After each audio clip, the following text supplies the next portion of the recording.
Bien, bonjour à tous, bonjour à toutes. Merci d'être là parmi nous.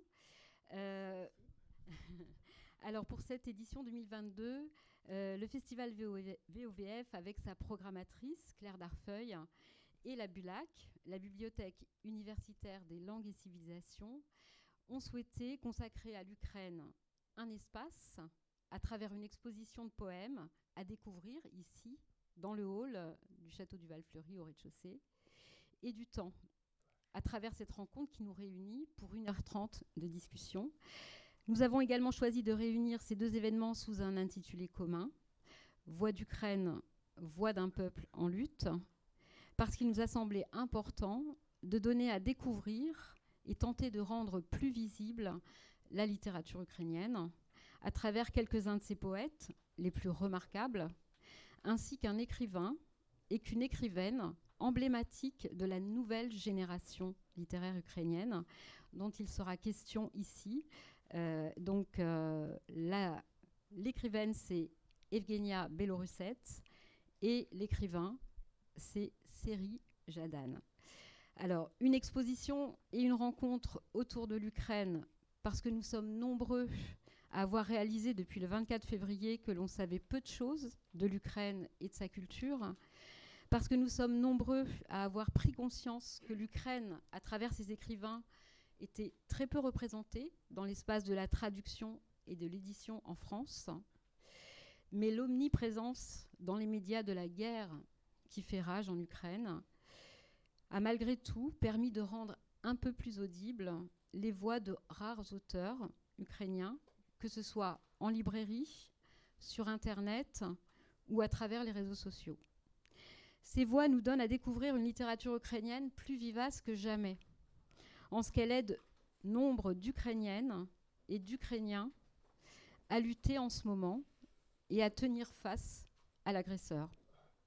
Cette rencontre va tenter de se faire l'écho de ces voix à travers les voix de nos 3 intervenantes que je vais vous présenter et celle de la comédienne Anne Brissier qui lira en français 2 des poèmes de l'exposition, ou 3, on verra, suivant le temps que nous avons. Anne Brissier qui est tout à ma gauche. Alors, ces 3 intervenantes, je commence par vous, Françoise Mancip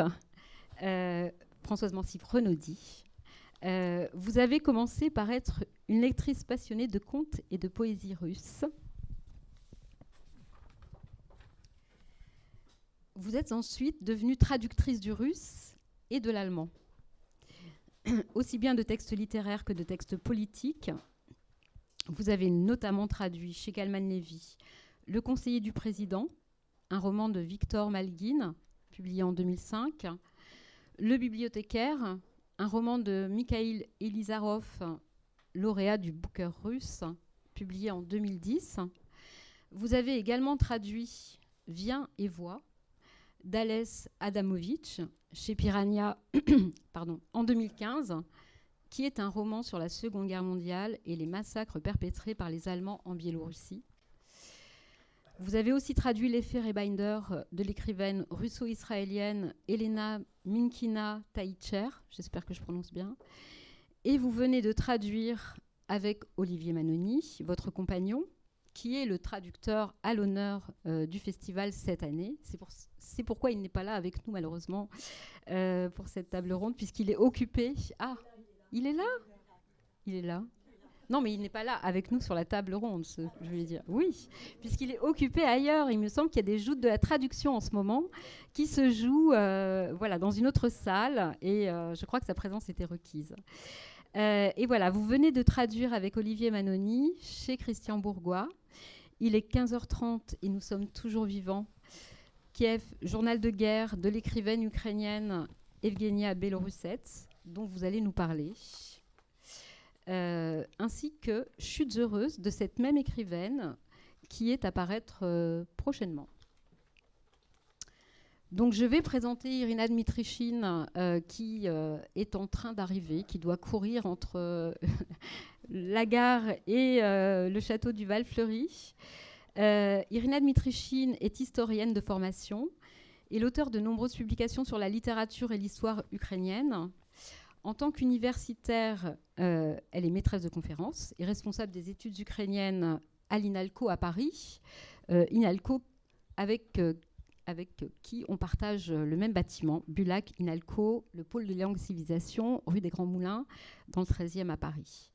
Donc une fonction qui amène Irina Dmitrichine à conduire divers projets visant à mieux faire connaître l'Ukraine, sa culture et son histoire en Occident.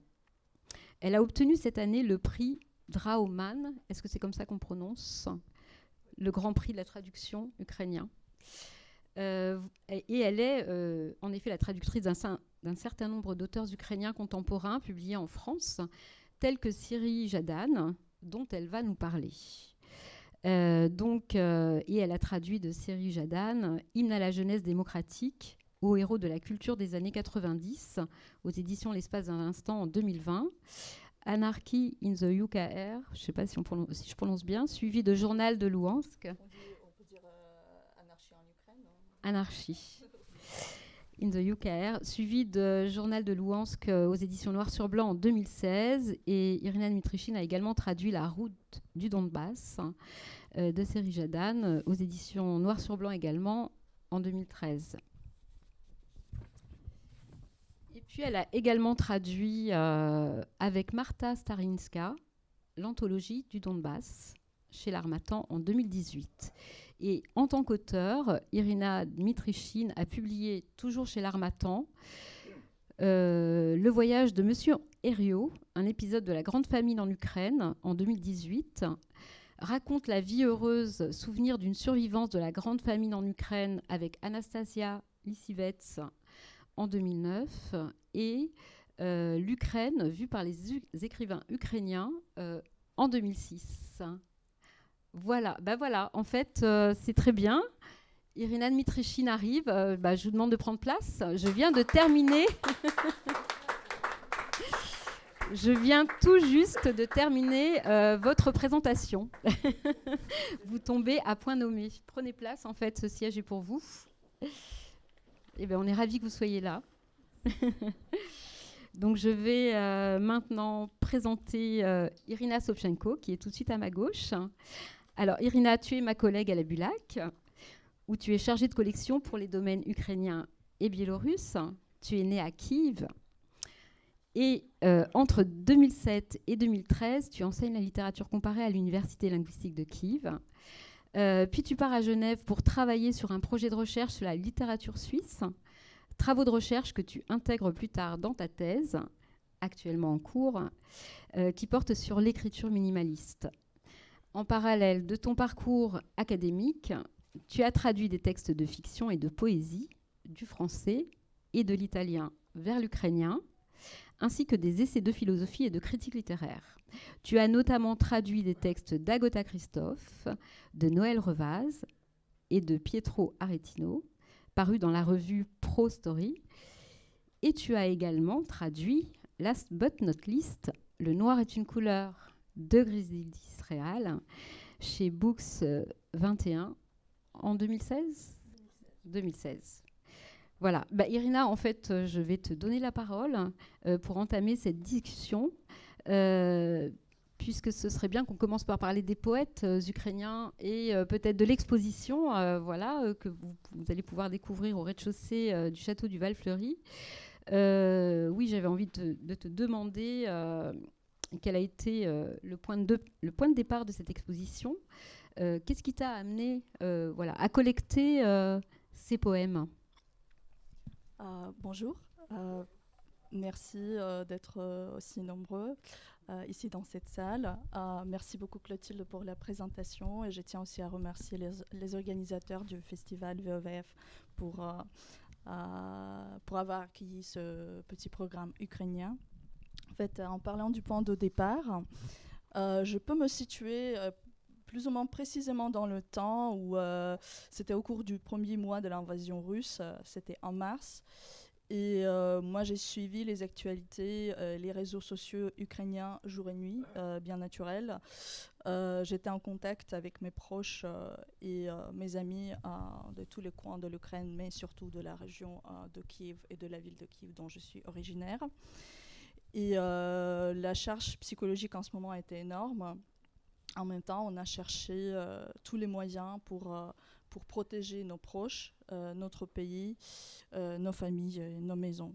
En même temps, je me sentais terriblement isolée ici à Paris, car tout d'abord, les gens étaient tout simplement dans une autre réalité et il y avait une énorme quantité de propagande et de désinformation et que surtout que les actualités de ce qui se passait en Ukraine parvenaient dans les médias français avec un retard au moins 3 à 5 jours au départ.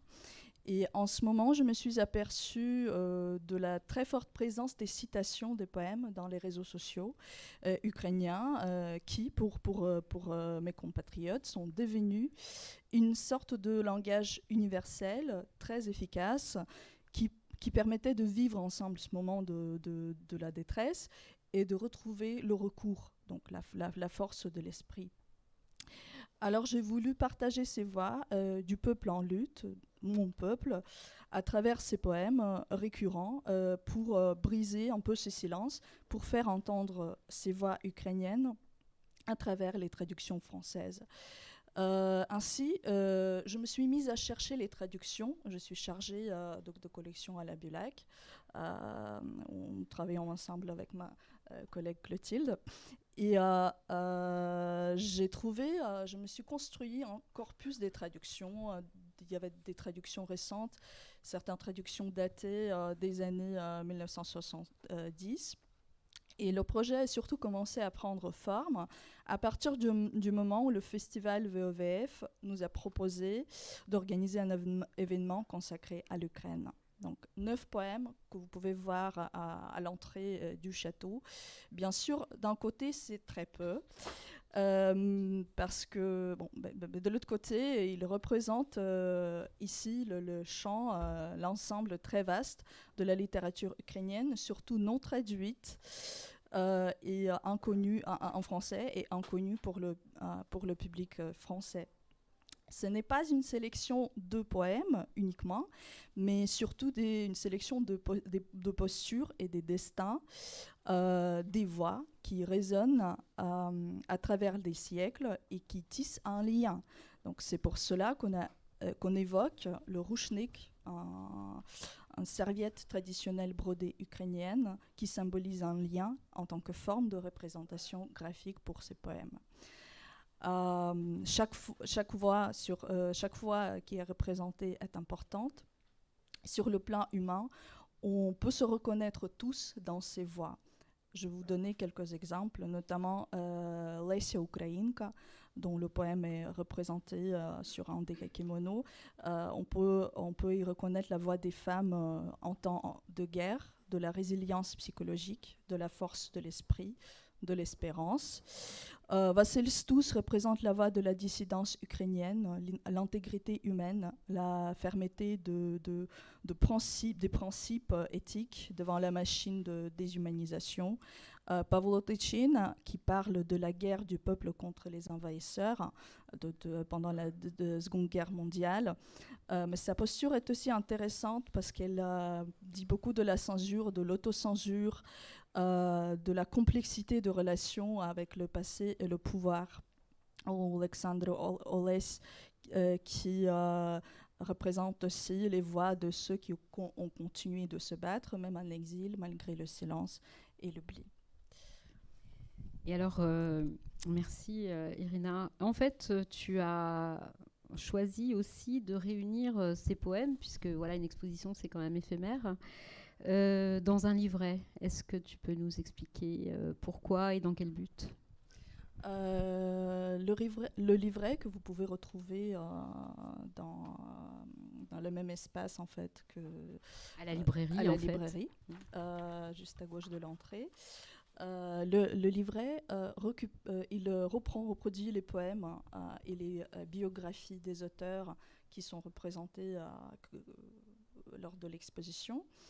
Et il y a aussi, ce qui est intéressant, et un petit bonus, il y a 2 traductions supplémentaires d'un poème magnifique de Lyubov Yakimtchouk qui s'appelle Décomposition. Et en français, parce que ce poème est représenté en anglais, mais en dernier moment, on a proposé 2 traductions en français qui sont très belles. Et surtout, le but de ce livret, c'est de faire l'appel aux dons à 2 associations qui aident l'Ukraine. C'est surtout les associations qui donnent de l'aide médicale et qui donc aussi des professionnels paramédicaux qui sont sur le terrain de combat, dans les zones de combat, qui aident les civils et les militaires. Vous pouvez retrouver ces liens. Montrez-le peut-être. Montrez-le.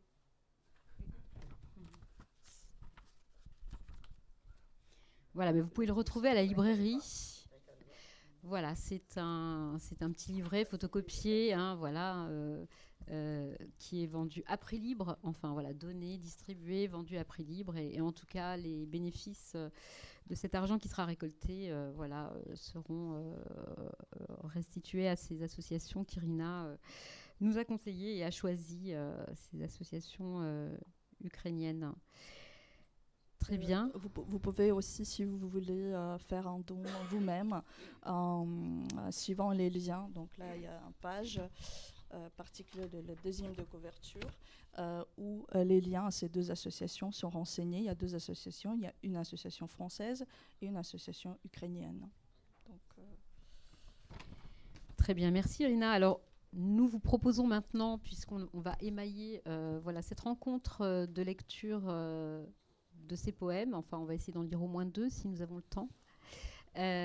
Donc d'abord en ukrainien pour qu'on entende la langue, et puis traduit en français. Donc Irina Sobchenko va lire la version du poème en ukrainien, et Anne Brissier va lire ensuite la version traduite du poème.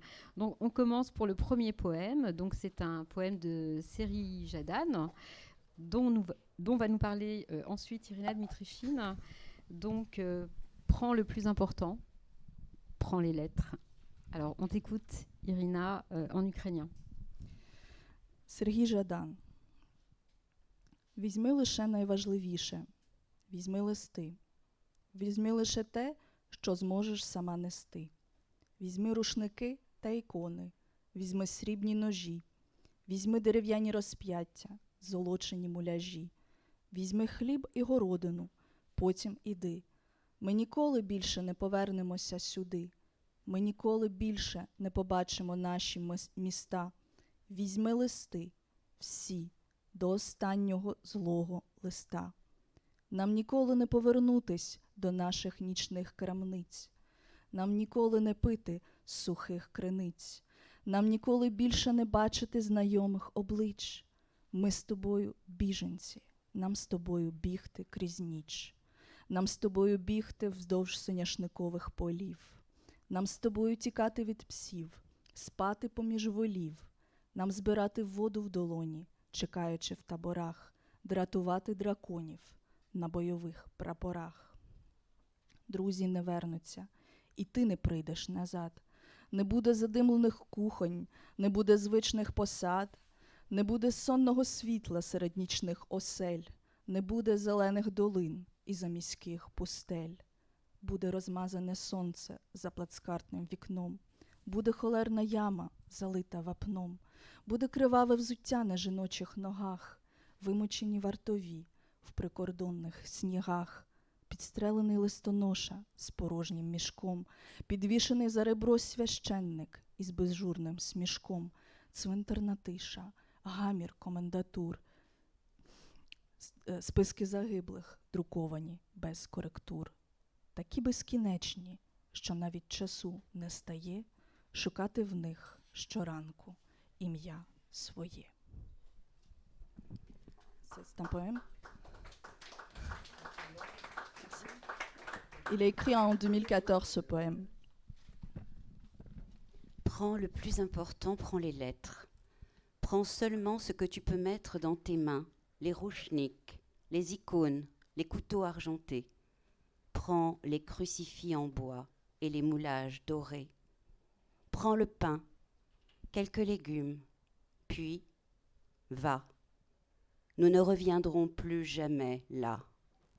Nous ne verrons Nous ne reverrons plus jamais nos villes.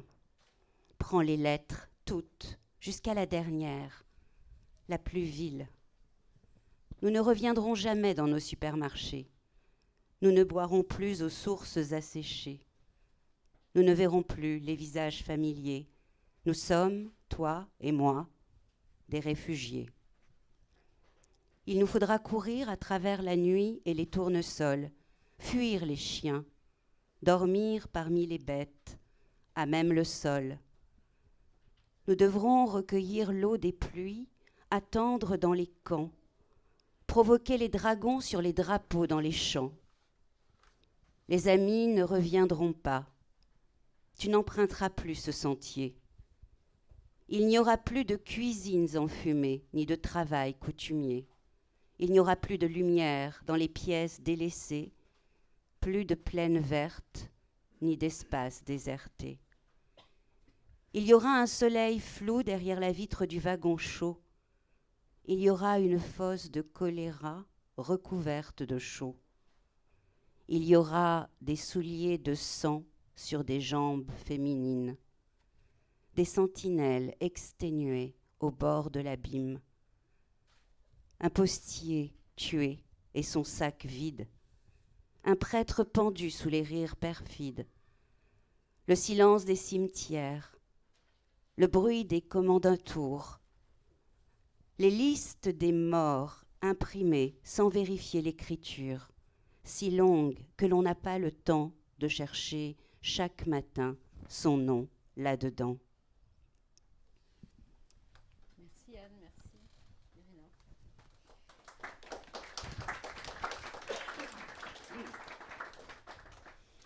Irina Dmitrichine, pouvez-vous nous parler de série Jadane? Ah. Donc l'auteur de ce poème, dont vous avez traduit plusieurs textes que j'ai annoncés tout à l'heure. Alors, qui est Seri Jadane? Pourquoi dit-on de lui que c'est un auteur culte, alors qu'il est quand même encore assez jeune?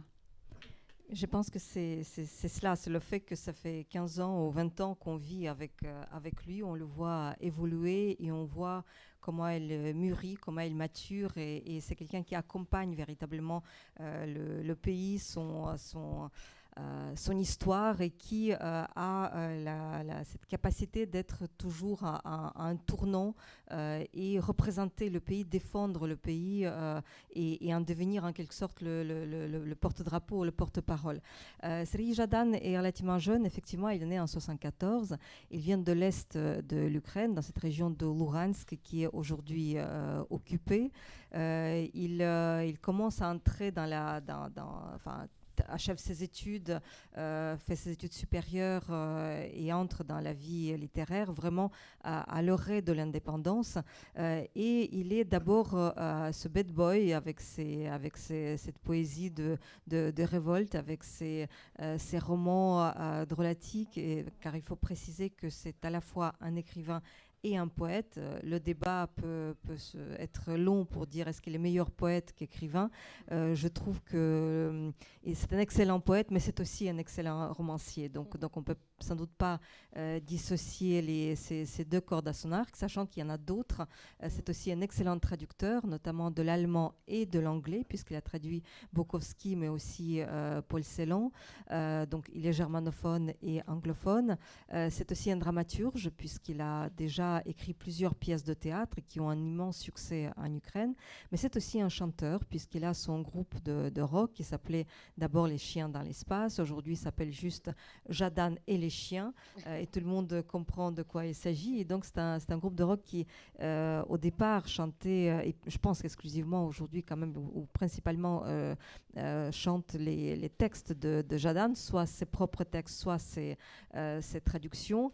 C'est quelqu'un qui, venant de l'Est de l'Ukraine, était en quelque sorte un phénomène en soi parce qu'on a l'habitude de voir cet Est un petit peu comme une terre désukrainisée, ou en tout cas russophone, ce qu'elle est en partie, mais il ne faut pas oublier que la plus grande dissidence ukrainienne à l'époque soviétique venait de cette terre de l'Est de l'Ukraine, et qu'il y avait, et Jadane en est un témoignage éclatant, il y a cet Est ukrainien qui n'est pas moins attaché que l'Est russophone à cette Ukraine, et je pense que c'est ce que l'Ukraine a prouvé aussi bien en 2014 que depuis le 24 février 2022, où ce sud et cet est de l'Ukraine représente déjà cette nation civique que l'Ukraine a pu construire indépendamment de l'appartenance linguistique, religieuse, ethnique, etc. Jadane, en fait, comme je déjà dit, a cette capacité de vivre au rythme du pays, de grandir avec lui, d'arriver aujourd'hui, enfin il a dépassé la quarantaine, et on voit un Jadane aussi, peut-être parce que la situation est devenue plus grave, prendre des accents grave, enfin, pour ne pas dire dramatique, puisque son dernier roman parle déjà de la guerre, de cette arrivée de la guerre donc en 2014, et la façon dont les gens la vivaient. Jadane, donc, qui vit à Kharkiv, qui n'a jamais quitté Kharkiv, même au plus fort des combats, ne s'est pas engagé en tant que militaire, mais est dans l'aide à la défense territoriale, aux militaires, aux hôpitaux, etc. Et son aura est telle qu'il lui suffit de dire sur Facebook, voilà, nos défenseurs dans la région de Kharkiv ont besoin de lunettes de vision, voilà combien ça coûte, est-ce qu'on va trouver une solution? Et puis le soir, quand vous rentrez, vous voyez que merci, la collecte est terminée, l'appareil a été acheté et livré, donc demain on trouvera d'autres combats et d'autres solutions.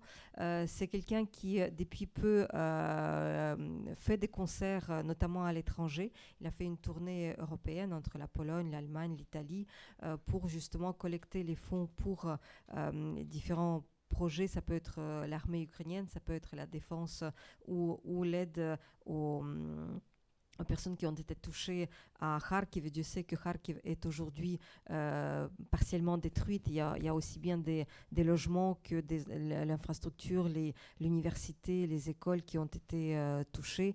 Et bien évidemment, l'argent est nécessaire, notamment pour tous ceux qui restent sur place et souvent sont privés de beaucoup de choses. La présence de Jadane à Kharkiv, je dois dire, joue un rôle extrêmement important, parce que voilà un tribun, un poète qui représente ce pays et qui ne l'a pas quitté. Et je dois dire que les intellectuels, pour la plupart, sont restés, que ce soit à Kiev, que ce soit à Kharkiv, puisque là, on retrouve de nouveau ce rôle de tribun dont sont chargés les intellectuels, ou en tout cas dont ils veulent être chargés. Ils sont restés pour enregistrer des émissions radio ou des podcasts, ou parler tout simplement, rendre compte de ce qui se passe, et ça apporte en fait un souffle et rassure en fait tous ceux qui sont restés, mais aussi tous ceux qui sont au loin et qui ne peuvent que suivre sur les réseaux ce qui se passe. Et Jadane, sur sa page Facebook, où il publie tous les jours, ça peut être juste une photo, ça peut être quelques comptes rendus, ça peut être un poème, et on voit à quel point ces poèmes aujourd'hui sont vraiment des réponses, ces mouvements immédiats de l'âme sur ce qui se passe. Et tous les soirs, il termine son billet quotidien par cette phrase « Dormez bien, demain on se réveillera un jour plus près de notre victoire ». Et j'ai beau me dire que c'est du wishful thinking, on se rassure comme on peut, mais ça me fait plaisir de m'endormir en me répétant cette phrase, que demain on sera un jour plus près de notre victoire, et que demain tout ira bien, parce qu'il ne peut pas être autrement. Oui, c'est quelqu'un qui porte complètement le moral des troupes, du peuple ukrainien. C'est quelqu'un qui joue un rôle absolument important en ce moment. Est-ce que vous êtes, vous, en contact, en tant que cette traductrice, en contact avec lui en ce moment? Alors, je suis en contact avec lui et je dois dire que je suis à chaque fois, j'hésite beaucoup à le solliciter parce que je comprends que ce que j'ai à lui demander, ou par moment c'est une interview, enfin, je dois transmettre quelque chose qu'on lui demande et je comprends, enfin, j'hésite souvent.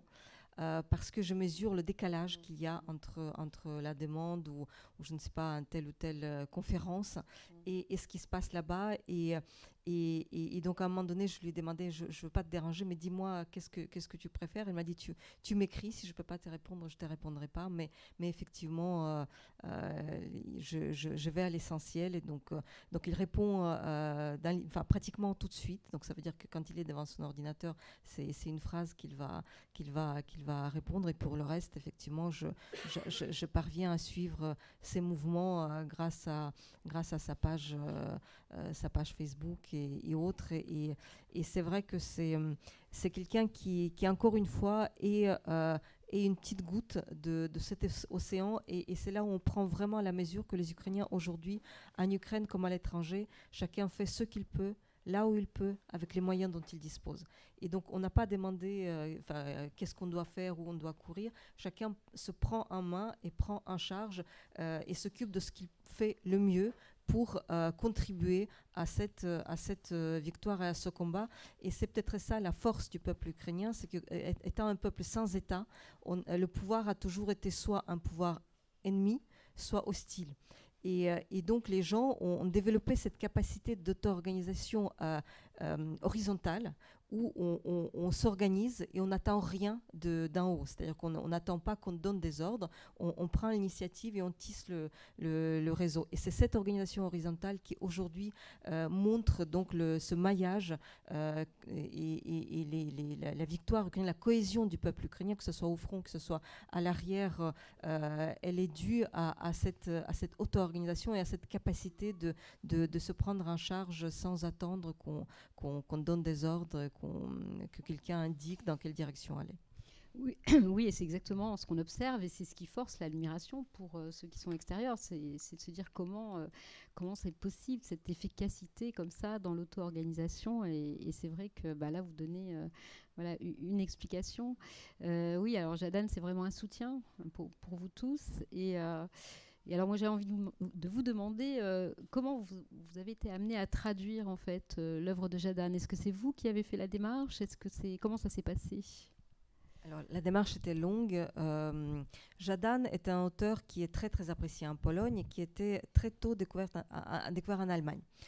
Et donc il y a eu déjà plusieurs publications, ce qui m'a facilité en quelque sorte la démarche parce que j'avais commandé sur donc les deux livres allemands et donc je pouvais proposer aux éditeurs. Ça n'a pas marché tout de suite et c'est vrai que les quelques années que j'ai mis à démarcher les différents éditeurs en avalant pas mal de couleuvres, en me disant il faut sans cesse remonter. L'éditeur allemand, donc c'était là dans un premier temps. L'éditeur allemand, c'était Suhrkamp, donc qui est un grand éditeur qui a découvert beaucoup d'auteurs est-européens. Donc c'était un petit peu un auteur phare. Et si Suhrkamp publie un auteur, c'est que derrière il y a un vrai travail. Et c'est vrai que c'est quelque chose qui facilite le travail auprès des éditeurs français quand il y a déjà une édition dans le monde occidental et surtout venant de Suhrkamp, ça c'est en quelque sorte un gage de qualité. Et en fait, le jour où ça a marché, en fait, il y a eu deux éditeurs qui ont été en concurrence. Bon, finalement, les choses ont fait que ça soit Noir sur Blanc, qui est un éditeur avec un fort tropisme est-européen, donc un éditeur franco-suisse, mais aussi, on peut dire, polonais. Et qui a déjà édité plusieurs auteurs ukrainiens, dont Yuri Andrukhovitch, Sofia Andrukhovitch, et Serhii Zhadan a fait partie de ces auteurs qui ont été finalement admis dans ce cercle, avec cette difficulté de savoir par quoi commencer, parce que on n'a pas pris dans l'ordre, si vous voulez, parce que c'était peut-être difficile de commencer par une œuvre actuelle, sachant qu'il y a, est-ce qu'on prend une œuvre de jeunesse et on va dans l'ordre, ou est-ce qu'on prend plutôt la dernière œuvre publiée pour ensuite faire le compte à rebours. Et c'est un petit peu ce qu'on a fait. C'est d'abord La route du Donbass qui avait été publiée dans le sillage en fait de sa sortie en ukrainien. Ensuite, Anarchy in the Ukre, qui c'est une œuvre plus ancienne, mais qui avait été enrichie par un journal de Donbass, donc le journal de guerre, et donc ses premiers mois ou premières années de guerre, ce qui a permis de réactualiser en quelque sorte et faire ce grand écart entre le Donbass de 10 ans plus tôt et le Donbass actuel. Et le roman qui sort cette semaine est déjà vraiment dans la guerre.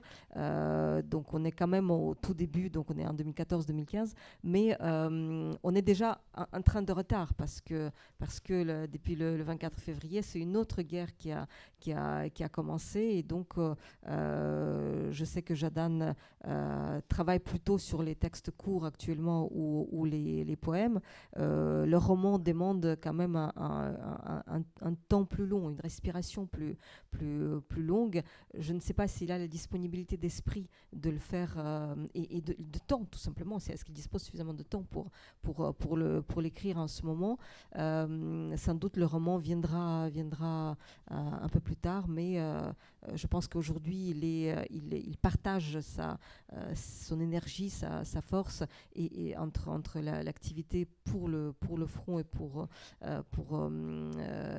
soutenir ce combat, cette lutte de l'Ukraine, et probablement c'est lui qui va décider ce qui est plus important aujourd'hui, et je pense qu'il a clairement mis de côté son travail d'écrivain au profit de cette activité, parce que quand on voit tout ce qu'il parvient à faire, et notamment il sera en novembre à Paris à l'invitation du festival Week-end à l'Est, et donc il va donner un concert. Il y aura aussi une rencontre autour de son roman, donc je vous en prie, ne le ratez pas. Bon, je pense qu'après tout ça, on ne devrait pas le rater. C'est vrai que ça donne envie d'aller l'écouter, de le découvrir. Merci Irina Dmitrichine. On reviendra de toute façon sur lui et les questions de traduction.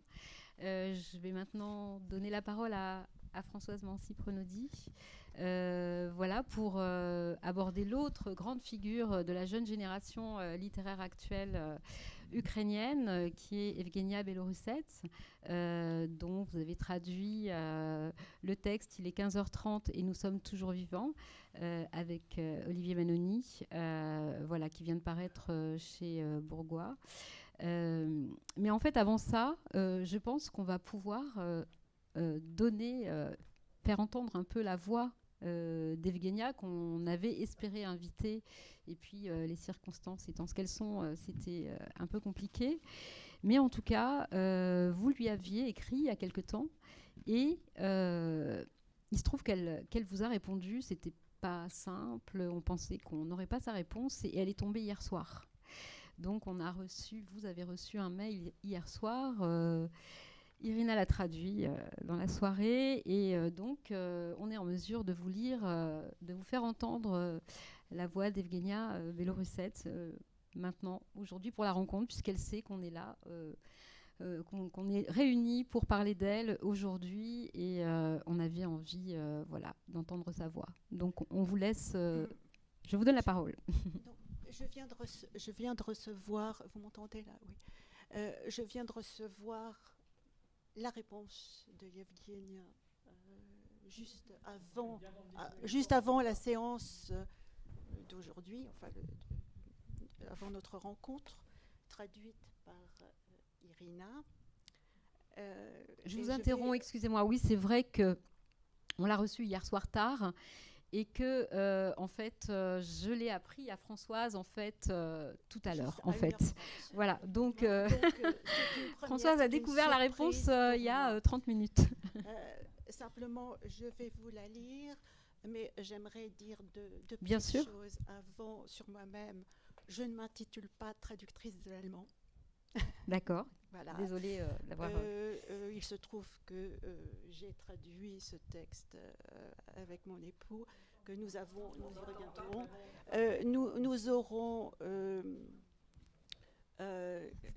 Nous avons des connaissances, les mêmes connaissances, lui de l'allemand, moi du russe, et inversement proportionnel en allemand et en russe, de part et d'autre. Donc, lui, habituellement, traduit l'allemand et moi le russe. Nous avons travaillé ensemble, et ce n'est pas la première fois que nous avons travaillé ensemble à la traduction d'ouvrages. Voilà. Le premier ouvrage traduit avec Olivier Manoni, ayant presque initié mon entrée en traduction professionnelle. Voilà. Ça s'appelait Taïga Trans. C'est une histoire de chaman, traduit du russe et de l'allemand. Alors, revenons à Yevgenia. Yevgenia, d'abord, est une artiste photographe, écrivaine, qui est polyvalente dans le domaine des lettres et des arts, connue internationalement, surtout au début en Europe, moi je dis centrale, disons, et orientale, à Vienne. Elle a fait des études à Vienne, des études de littérature allemande, autrichienne et de philosophie. Elle a fait une école de photographie et elle a exposé à Moscou, Vienne, Budapest, enfin dans tous les pays. En Espagne, c'est ouvert, parle très bien anglais, russe, donc anglais, russe, allemand. Et est une militante, une femme de 40 ans, donc de la même génération de Savane. Ils se connaissent certainement, je suppose. Et elle intervient dans la défense des homosexuels, des minorités, des femmes. Elle parle beaucoup de travail, de la société, des femmes dans la société, dans ce qu'elle a écrit. Donc, le journal qu'elle a écrit, donc, ce sont ses 41 jours de séjour à Kiev en guerre. C'est pour ça que ça s'appelle, elle a intitulé Kiev, journal de guerre en sous-titre. Donc elle est restée à Kiev avant de partir en une exposition, parce qu'elle avait une exposition prévue à Berlin. Elle tenait une exposition en Allemagne. Et c'est ce qui a interrompu l'écriture du journal, enfin, du début de son rapport de vie dans Kiev. Donc à partir du 24 février, pendant 41 jours. Jusqu'au mois de mars, fin mars. Voilà, c'est un journal de 41 jours où elle tient ce journal presque au jour le jour. Pourquoi j'en parle maintenant, avant de lire sa lettre, c'est que c'est là que j'ai rencontré vraiment Yevgenia. Et elle parle beaucoup d'elle, elle parle beaucoup de sa famille, de ses parents. Elle ne parle pas que de la guerre, des bruits, des missiles, des tirs, de l'invasion. Voilà. Donc c'est un texte qui va au-delà du simple journal de guerre. Alors hier, il y avait une émission que j'ai écoutée, je me suis rappelée d'Anne Frank, parce qu'il sort un journal. Bon, on pourrait tisser un petit peu un lien entre les conditions de vie de Yevgenia et d'Anne Frank dans Amsterdam, enfermée en fait. Alors comment présenter Yevgenia? Comment elle se présente elle-même aujourd'hui? Pour me présenter, c'est une tâche difficile. Je me suis toujours considérée comme une perdante qui a le droit de jeter un coup d'œil par la fente d'une porte fermée où la parole et les images se manifestent. Mais dès le début de la guerre, cette quête de la littérature ou de la photographie, de la peinture, la poursuite de ces activités m'est devenue inaccessible. Je ne lis que les actualités, j'entends les voix des soldats russes capturés clamer leur innocence ou s'avouer coupables, les voix des soldats dont les conversations sont interceptées. Ils racontent à leurs femmes et copines des pillages qui semblent innocents par rapport à leurs propres aveux d'actes de génocide, ce qu'ils font partout, là où ils sont déployés. Les voix des victimes et des témoins, ceux qui sont privés de leur maison, ceux qui ont perdu des êtres chers et ressentent le désespoir de la solitude. Je lis les fils d'actualité, parfois mes yeux parcourent les titres, mais le plus souvent je lis une actualité après l'autre, un article après l'autre, et le langage de la presse, le mode de vie imposé par l'actualité, qui se tisse à partir des émotions qui s'y reflètent, éclipse dans mes souvenirs ma façon d'être avant la guerre. Mon activité littéraire et artistique, presque tout ce que j'ai fait, je n'ai jamais voulu le réduire seulement à une œuvre d'art ou à une œuvre littéraire. Je pense que j'ai essayé de considérer un fragment de réalité, mais pas pour en faire de l'art ou l'archiver. Il m'est difficile d'en parler. De ce que j'aime et mes antipathies. Maintenant, ce que j'apprécie le plus, c'est le sentiment d'intimité qui est devenu rare dans ma vie. J'apprécie l'opportunité de parler, car tous les mots sont très vite dénués de sens par ce qui se passe sous mes yeux. Je reviens à votre question. J'avais demandé « Qu'est-ce que vous voulez dire ?» aux lecteurs, à vos futurs lecteurs français. Comme si vous pouvez être compris comme « Que voulez-vous demander ?» ou « Que voulez-vous suggérer ?» Réponse. Je suggère d'écouter les voix des gens, de recueillir des opinions et des témoignages inconfortables, contraires, pénibles, et d'être à l'écoute. Aujourd'hui, sur fond de crimes de masse en cours, des régions entières perdent leur voix. C'est par les référendums tortionnaires qu'on prétend décider de l'avenir qui les attend. Perdent également leur voix ceux dont les opinions contradictoires sont difficiles à accepter dans le contexte de la réalité en noir et blanc de la violence ouverte. Écouter, pour moi, ce mot a un énorme potentiel d'action. Même ici en France, on est capable de faire beaucoup pour mettre fin à ce crime. Et maintenant, je pense que toute inaction coûte tellement cher qu'il est important de ne pas rater l'occasion de contribuer pour arrêter cette agression, ce crime. Oui, je pense que nous devons lutter ensemble, sans cesse, pour armer l'Ukraine, car des armes précises sauvent des vies en détruisant des dépôts d'armes, en privant l'armée russe de sa logistique, en détruisant le système même qui envoie son peuple à la mort, afin qu'il puisse devenir tueur en masse juste avant de mourir. Je n'ai pas lu le début qui concernait à propos de la question de la langue dont nous allons certainement parler.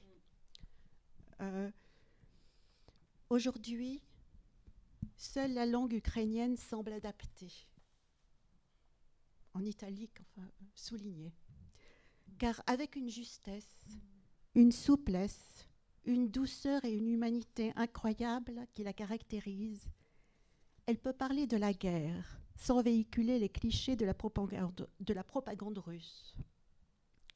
J'ai toujours été frappée par la nouveauté de cette langue, sa capacité à innover et à se permettre d'expérimenter avec une forme qui semble impossible dans des langues au système plus conservateur.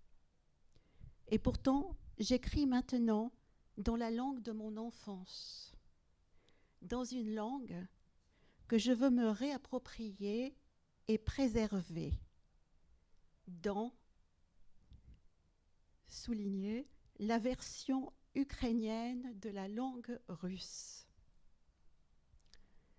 Cette langue me semble plus proche de l'ukrainien que du russe, car elle aussi se permet d'être irrégulière, anti-autoritaire. On dirait que cette langue accepte de s'abîmer un peu pour vivre côte à côte avec une autre, celle qu'elle observe avec un regard amoureux, la langue ukrainienne. Mais que dire dans cette langue? Aujourd'hui, il me semble que toute langue, entre parenthèses, au sens de style, se tait.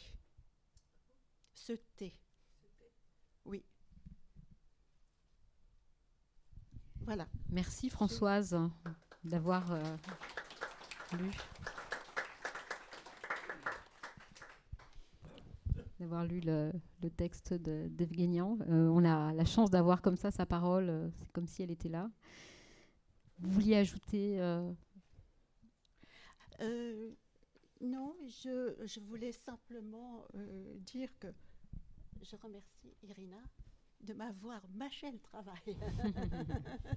d'avoir traduit. J'aurais dû faire la traduction moi-même si je l'avais reçue un peu plus tôt.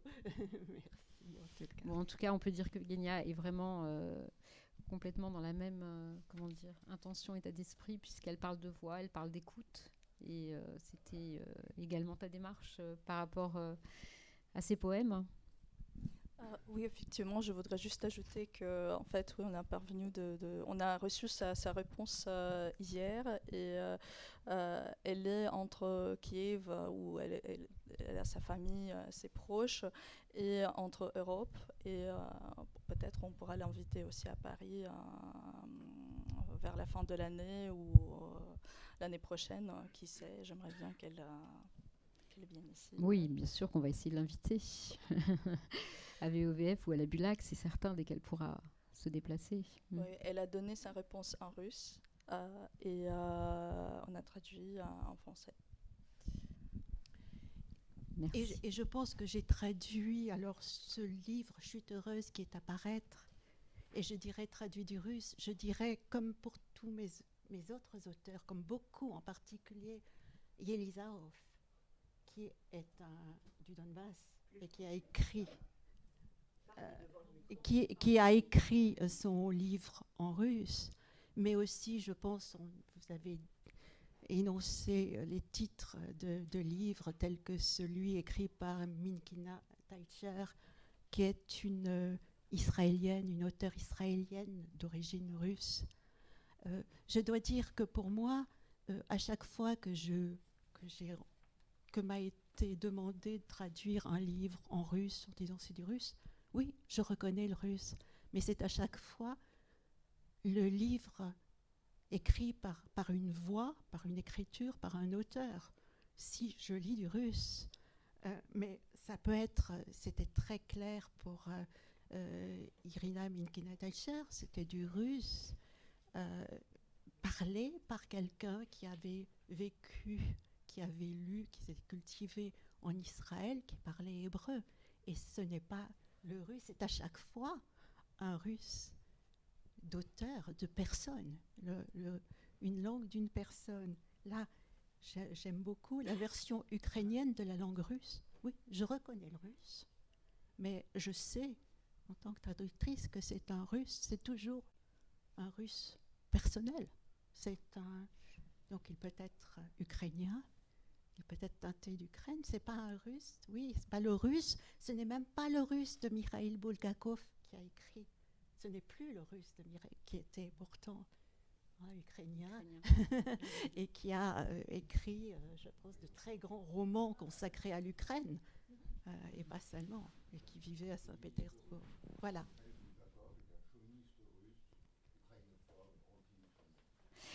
Alors, on vous donnera la parole tout à l'heure. On va essayer de continuer la discussion et puis après, on vous donnera la parole. On va continuer la discussion. Oui. En tout cas, c'est un maître, il est cité dans le journal, Yevgenia Bielorussiets. On prend et on se nourrit de l'héritage, entre autres, de Bulgakov, mais de peintres ukrainiens aussi, Primachenko, je connais. Bon, j'ai noté, et vous avez quelques références, quelques-unes de ces références littéraires et artistiques dans ces 40 jours de journal. Du journal. Voilà, Merci. Nous sommes vivants. Merci beaucoup, Françoise. Alors, on va faire une petite interruption avec une lecture d'un deuxième poème pour revenir après à la question de la langue, etc. On va poursuivre la discussion, mais on va vous laisser lire un deuxième poème. Je te laisse le présenter, Irina. Je n'arrive pas à le trouver. Il est quelque part dans le livret. Vie Ukraine, vie pour ta beauté. Vie pour la beauté, pardon. Non, mais ça devrait être... Non. Ah, pardon, c'est moi qui me trompe. Lorsque l'homme s'approcha du mémorial. Oui, pardon, c'est moi qui me trompe. Bon, on peut lire un autre. Ah ben non, mais c'est moi qui ai oublié de corriger. Je disais en ukrainien. Oui, Irina commence en ukrainien. C'est lorsque l'homme s'approcha du mémorial. Василь Стус. Чоловік підійшов до меморіуму і прочитав на ньому власне ім'я. Вічна слава героям, що полягли за незалежність вітчизни. Йому приємно і боляче. Під однією сорочкою Колима і Ташкент. Та мешканці міста зігнорували його. Хто повірить цій байці? Якщо ти живий, тим гірше для тебе, вшановуєм тільки мертвих. Весь клопіт скінчився, коли видали довідку. Пред'явника вважати за мерця. Lorsque l'homme s'approcha du mémorial, il lut son propre nom. Gloire éternelle aux héros tombés pour l'indépendance de la patrie. Ce lui fut agréable et aussi douloureux. Sous une même chemise, Colima et Tashkent. Mais les habitants de la ville l'ignorèrent. Comment croire à son histoire? Si tu es vivant, tant pis pour toi. Nous honorons uniquement les morts. Tout s'arrangea lorsqu'on lui délivra l'attestation suivante. Considéré comme mort le porteur de la présente. Merci Anne. Est-ce que tu peux nous rappeler les traducteurs en fait de ces deux poèmes qu'on a lus?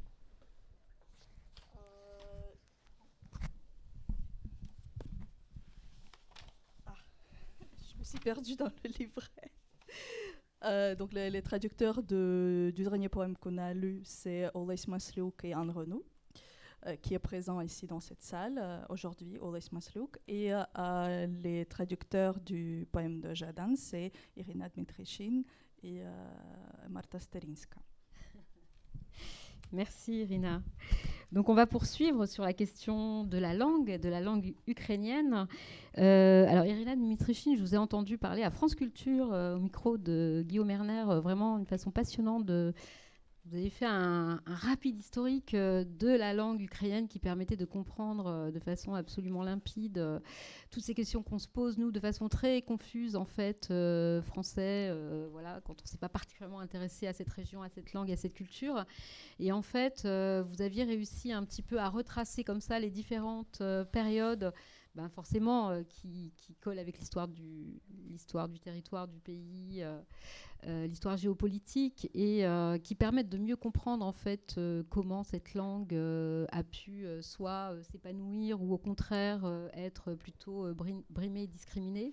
Est-ce que vous pouvez un peu nous expliquer comment un petit peu à travers l'histoire la langue ukrainienne, comment les Ukrainiens ont été privés ou ont pu se réapproprier, suivant les époques, cette langue, parce que c'est vrai que j'ai cru comprendre que des écrivains ukrainiens d'aujourd'hui choisissaient comme langue d'écriture l'ukrainien.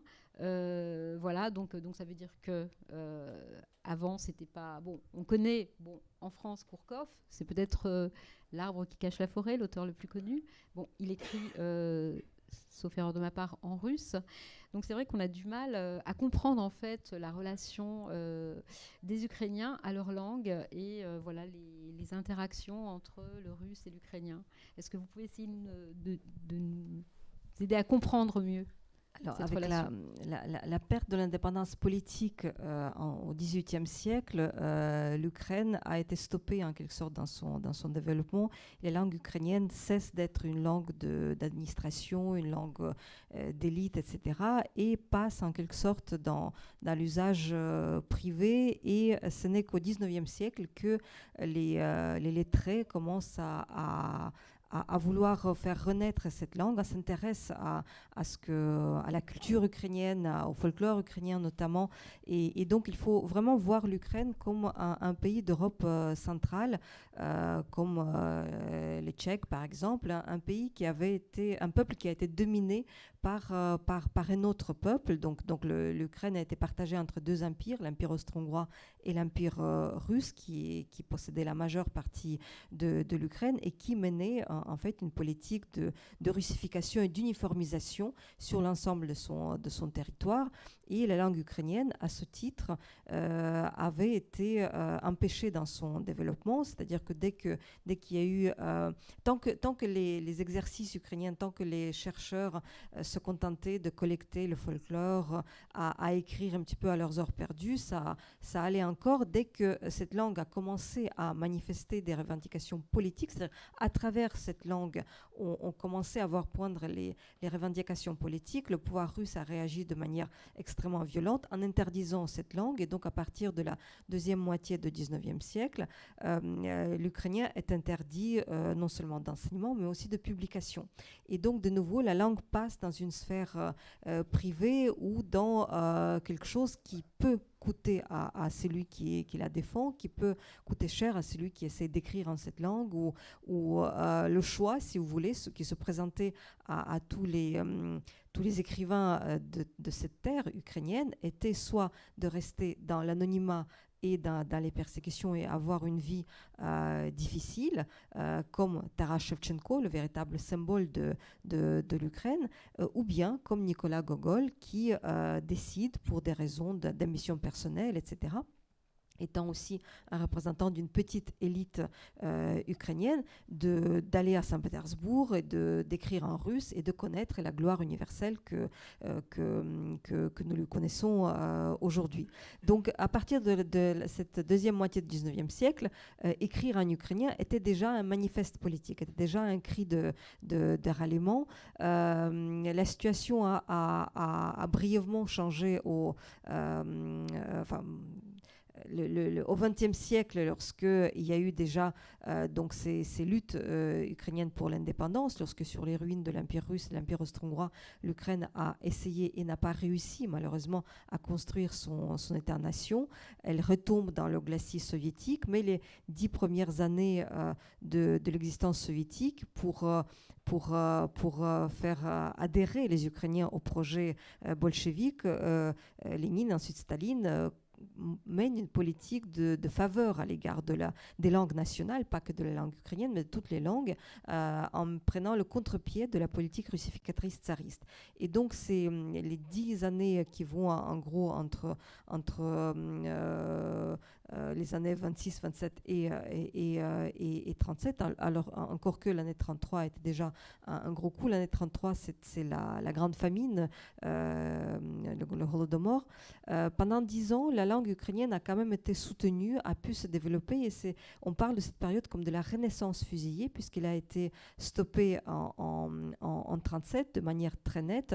La plupart de ses porteurs ont tout simplement été arrêtés et fusillés, mais ces 10 années ont été témoins d'une grande effervescence de la littérature ukrainienne, qui a été nourrie donc par tous les développements antérieurs de l'Ukraine du fin 19e, début 20e siècle, mais aussi les nouveaux nouveaux talents. Et c'est cette période inconnue jusque-là où l'État ukrainien soutenait la publication ukrainienne. Il y avait l'Académie des sciences ukrainiennes, la création de dictionnaires, les tentatives de codifier la langue, etc. Et à partir des années 30, on retombe de nouveau dans les répressions soviétiques, dans la stagnation, qui a vu donc la dissidence ukrainienne de nouveau décimée, et donc un des représentants de cette dissidence qu'il a payé de sa vie, puisqu'il est mort dans les camps au moment où Gorbatchev est déjà en train de charmer l'Occident avec sa politique, donc Vassil Stous. Ces écrivains ukrainiens, tous ceux qui écrivaient en ukrainien, bien sûr, on regardait d'abord le contenu de ce qu'ils disaient, mais c'est aussi le fait d'écrire en ukrainien qui était déjà un défi lancé au visage de l'Empire, puisque à l'époque soviétique, la langue ukrainienne était considérée, ou en tout cas présentée, comme une langue secondaire, une langue non prestigieuse, qu'une personne éduquée devait parler russe. L'ukrainien a été expulsé en quelque sorte de l'usage, puisqu'on n'enseignait pas dans les écoles supérieures. Les écoles supérieures, les universités en Ukraine étaient russes. Donc si vous voulez que votre enfant fasse des études supérieures, ce n'est pas dans une école ukrainienne que vous le mettrez dès le départ, ni dans une école lituanienne, ni dans une école kazakh, vous le mettrez d'emblée dans une école russe. Il y avait toute une série d'incitations qui conduisaient à ce que les gens renoncent à cette langue ukrainienne pour adopter la langue russe, la langue de communication universelle pan-soviétique, etc.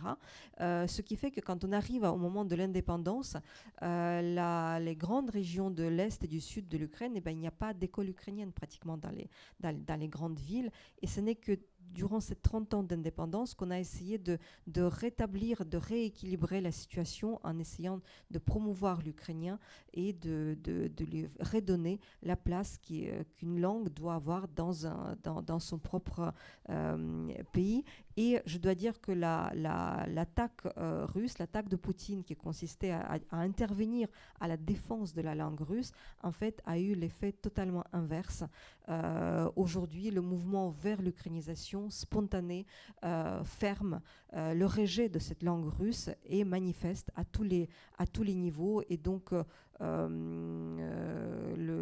l'avenir en quelque sorte du russe n'est vraiment pas la préoccupation des Ukrainiens aujourd'hui, et dépendra en grande mesure, enfin essentiellement, de la façon dont la Russie va gérer cette guerre, cette agression, dont la Russie va faire un profond examen de conscience sur ce qu'elle a fait et comment elle en est arrivée là. Voilà, mais donc, merci Irina pour cette explication très, très claire et limpide. Et donc en fait, on comprend mieux pourquoi aujourd'hui la plupart finalement des écrivains ukrainiens se revendiquent de cette langue, écrivent dans cette langue. Voilà, ça fait quoi, 20 ans, 30 ans que ce mouvement a commencé ? Sachant que le mouvement a été progressif, oui. Et comme je dis tout à l'heure, l'Ukraine a réussi à créer une nation civique. C'est-à-dire qu'aujourd'hui, quelqu'un comme Kourkov est ce qu'on appelle un Ukrainien politique. C'est quelqu'un qui adhère pleinement au projet ukrainien, qui est un écrivain ukrainien, qui se présente comme écrivain ukrainien. D'ailleurs, depuis plusieurs années déjà, depuis la guerre, ne participe pas à différents festivals de livres russes, etc., parce que ce n'est pas possible, tout simplement. Donc il continue à écrire en russe, tout en sachant qu'il écrit des textes courts en ukrainien et s'exprime parfaitement en ukrainien. Après, on entre dans l'intimité du lien entre l'écrivain et sa langue. Mais je pense que Kourkov est probablement un des derniers représentants de cette génération. Il y a aujourd'hui, si vous voulez, quand on dit mais comment allez-vous vivre sans Pouchkine, etc. Mais il faut voir que c'est les porteurs de cette langue qui ont amené la guerre. Donc les enfants ukrainiens qui ont passé des mois dans les caves, qui ont perdu leurs proches, qui ont perdu leur maison, comment voulez-vous qu'elles veuillent parler cette langue, et qui va pouvoir l'enseigner? Une prof dont le mari est peut-être dans l'armée, qui a perdu son fils, etc. Donc il y a une nette coupure dont la responsabilité incombe entièrement à Poutine et à ce qu'il a fait. Oui, tout à fait, on comprend très bien la situation actuelle. Très bien. Merci beaucoup, Irina Dmitrichine. Alors, on peut enchaîner sur la question de la traduction. Voilà, donc on a bien compris que la langue ukrainienne avait été une langue dominée, discriminée, voilà, langue qu'on appelle minorée, voilà, dans l'espace de la traduction littéraire. Et donc, en fait, voilà, on a découvert qu'en France, finalement, des traductions venant de l'ukrainien, on s'est rendu compte qu'il y en avait finalement très peu. Enfin, et alors, justement, je voulais vous interroger un peu sur cette question, toutes les deux, puisque vous êtes des traductrices, donc vous êtes ces personnes voilà, hein, qui sont... qui souvent voilà, prêchent un peu dans le désert, essayent de contacter les éditeurs, essayent de les convaincre qu'il faut traduire tel auteur, tel texte, etc. Donc, voilà, donc peut-être pouvez-vous nous expliquer un petit peu quels sont les mécanismes à l'œuvre, parce que comment on arrive finalement à faire publier un auteur et quelles sont les résistances, qu'est-ce qui fait que parce qu'une langue est dominée politiquement, géopolitiquement, qu'est-ce qui fait que voilà, dans un autre pays, il n'y aura pas d'écho, alors que ça n'a rien à voir avec la qualité littéraire des auteurs, des textes, mais il y a quand même... voilà, un plafond de verre, un écran qui fait que c'est une lutte, un combat pour arriver à faire traduire ces textes. C'est un mécanisme extrêmement complexe et subtil. Ça peut aussi être une rencontre, une fulgurance qui permet au livre de sortir. Effectivement, pendant plusieurs années, la littérature ukrainienne était invisible. On avait beau, et je n'étais pas la seule, à aller voir les éditeurs, à leur proposer des auteurs ukrainiens. Et puis, comme le pays était pratiquement inexistant sur les cartes mentales des Français. La question s'est posée, oui, mais donc si on n'a jamais entendu parler de cette littérature, est-ce qu'elle a quelque chose de valable à proposer? Il ne faut pas oublier que la littérature traduite est un segment très petit de littérature publiée en France. La France a la chance d'avoir une grande littérature, donc c'est en gros, on publie autant de livres français que de livres traduits. C'est en quelque sorte la France contre le reste du monde. Et encore, dans les livres traduits, les 90%, c'est la traduction de l'anglais. Excusez-moi, on traduit un peu plus qu'aux États-Unis. Oui, non, mais ça, c'est un autre marché très, très hermétique et très, très fermé. Mais on traduit autant qu'on publie de livres d'auteurs français. Alors qu'aux États-Unis, c'est que la littérature américaine. Il faut quand même dire qu'il y a quand même une belle diversité en France, malgré tout. Oui, mais quand même, la mare à laquelle est réduite la littérature est-européenne, c'est quand même extrêmement, extrêmement faible. Donc, vous avez l'anglais qui a pratiquement les 4-5e. Ensuite, vous avez les langues comme l'espagnol, l'italien surtout, l'allemand. Ensuite, le russe, c'est même moins d'1%. Et donc, quand on réduit en plus au polonais, hongrois, etc., on est dans une mare vraiment très, très petite.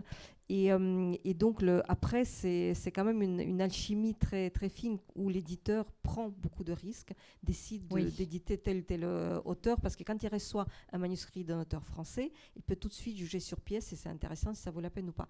Un auteur étranger, c'est vraiment à l'inconnu qu'on achète. Donc, il y a tout un travail autour sur donc en quelque sorte l'aura de ce livre à l'étranger. Est-ce qu'il a déjà été traduit?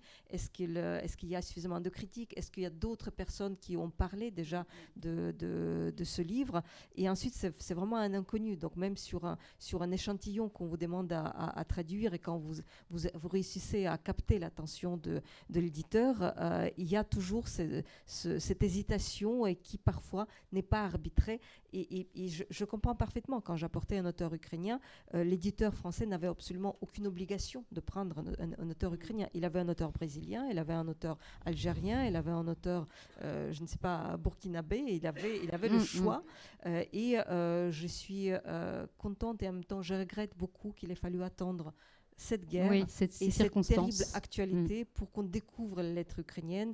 Il y a énormément de livres qui sont en préparation, énormément de publications. Il y a vraiment un focus sur la littérature, sur la culture ukrainienne et sur l'Ukraine elle-même, Mhm. malheureusement amenée par ces terribles Tout à circonstances. fait, tout à fait. Merci Irina. Françoise, justement, vous nous aviez raconté vos déboires au Salon du Livre en 2019 quand on préparait cette rencontre, justement avec, avec Evgenia Belorussets. C'était très compliqué. Irina vient de dire, je ne vais pas rappeler beaucoup de choses vraies, je vais juste illustrer me concernant comment ça s'est passé. Hein. Voilà, je suis assez près de ce micro. Bon. J'ai rencontré, moi, ma rencontre avec le premier manuscrit de Yevgenia que j'ai eu entre les mains, c'est vraiment une histoire de hasard aussi. On m'a dit, un éditeur allemand m'a dit, écoute, voilà, j'ai reçu ça, nous sommes en train de le traduire, donc du russe en allemand. Notre traductrice de russe vers l'allemand est enthousiaste, lis-le. Donc je suis repartie avec le petit manuscrit d'Irina. Elle écrit toujours des choses très, très courtes. Hein. Elle parle de fragments dans son texte. Il y a de lettres et c'est vraiment un recueil de petits fragments très vivants, toujours très vivants. Et je découvre et je suis tombée vraiment en amour pour cette écrivaine que j'ai lue.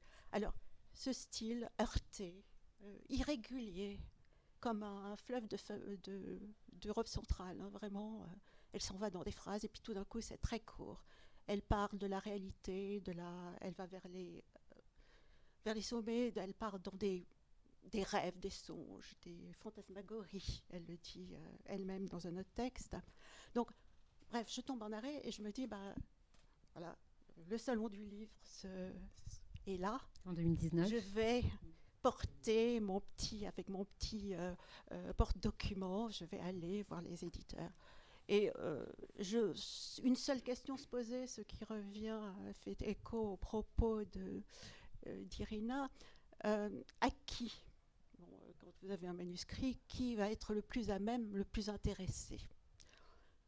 L'Ukraine, j'avais traduit Yelizarov dans ce roman intitulé Le bibliothécaire. On lit déjà, sous forme de fiction, une guerre civile vraiment qui commence dans le Donbass dans les années 2010. C'était vraiment prémonitoire, enfin pour moi.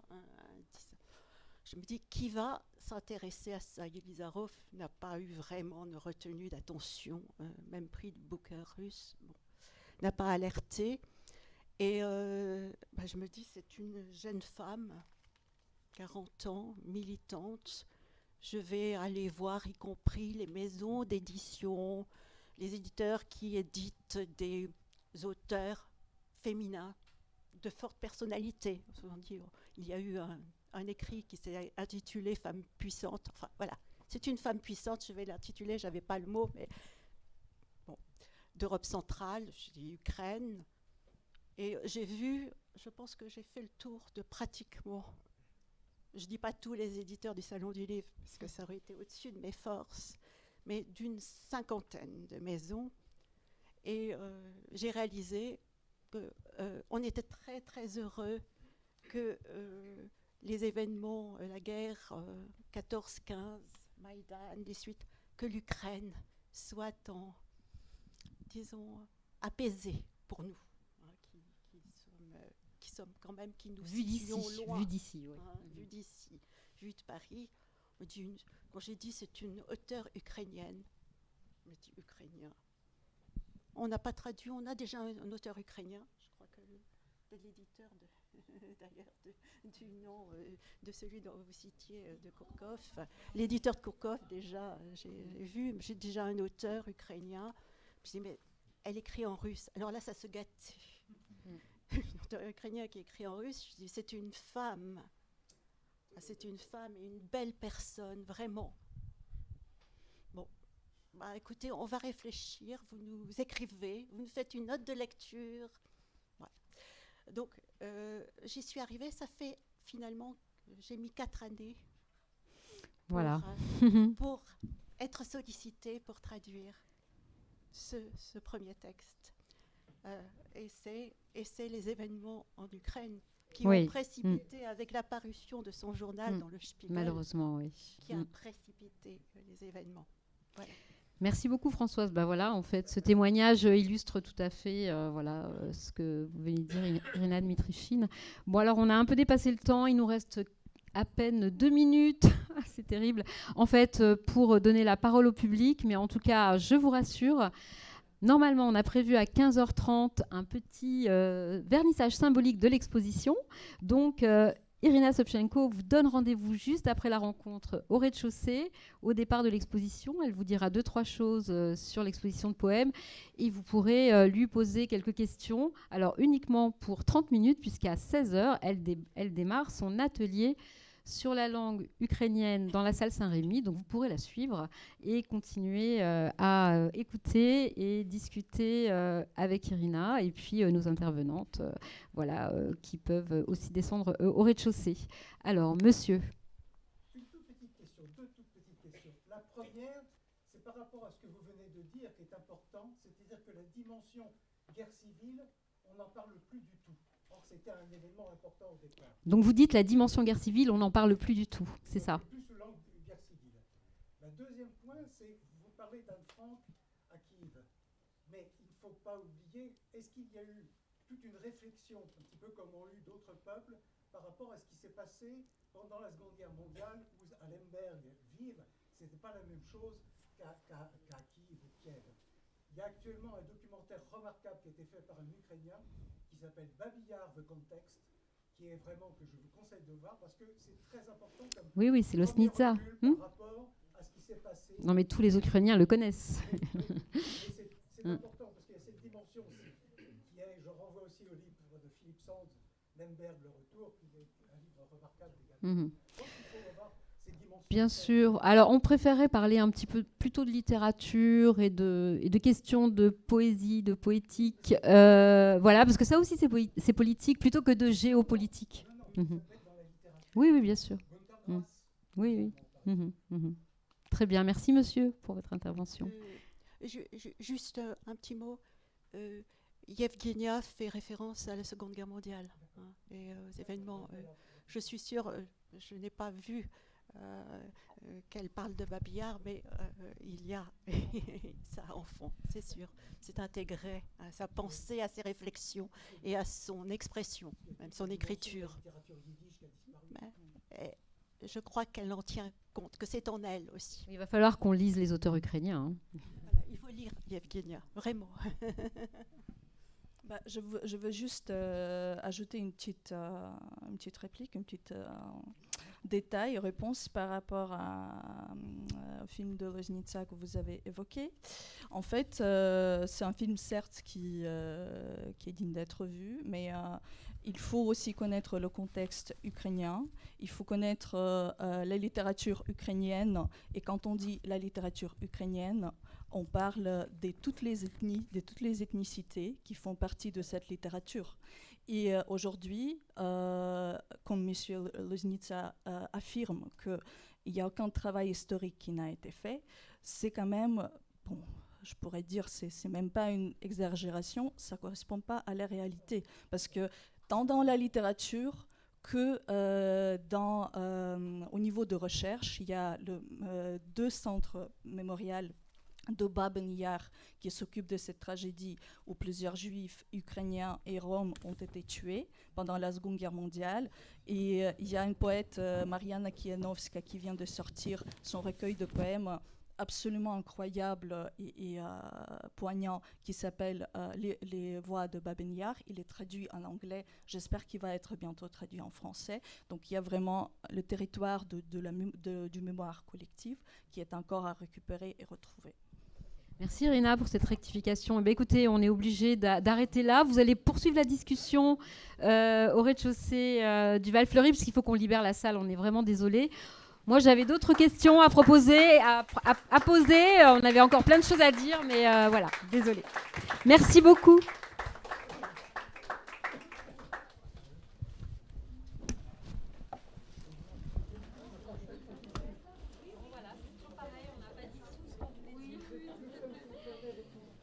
avait préparé et qu'on n'a pas fait. Voilà, mais en tout cas, merci, vous avez été vraiment merveilleuse. Non, mais non, vous êtes arrivé pile au moment où j'avais fini de présenter.